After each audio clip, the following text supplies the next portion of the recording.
ঈদুল আজহায় ঘরমুখো মানুষের যাতায়াত নিরাপদ করতে দেশের বিভিন্ন স্থানে টহল জোরদার সহ বিভিন্ন পদক্ষেপ নিয়েছে আইনশৃঙ্খলা বাহিনী।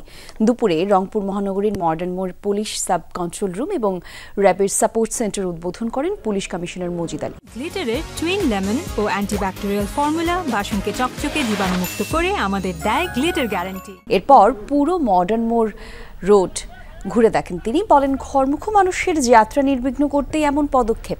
একই সাথে যানজট নিরসন, ছিনতাই সহ সকল পরিস্থিতি নিয়ন্ত্রণে থাকবে বিশেষ ফোর্স। ঈদের এক সপ্তাহ পর পর্যন্ত রাত দিন 24 ঘন্টা এই সেবা অব্যাহত থাকবে বলেও জানিয়েছেন তিনি।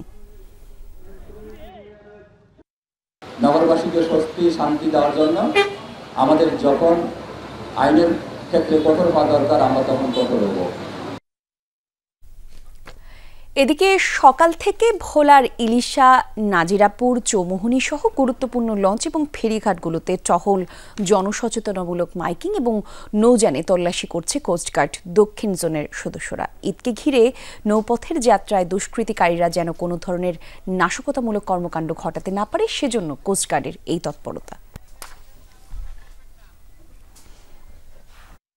দুষ্কৃতকারীরা যেন কোনো ধরনের নাশকতামূলক কর্মকাণ্ড সংগঠিত করতে না পারে, তার জন্য সদা তৎপর রয়েছে কোস্টগার্ডের প্রতিটি সদস্য, যার মাধ্যমে যাত্রীদের নৌযাত্রা নিরাপদ থাকবে বলে আশা করা যায়।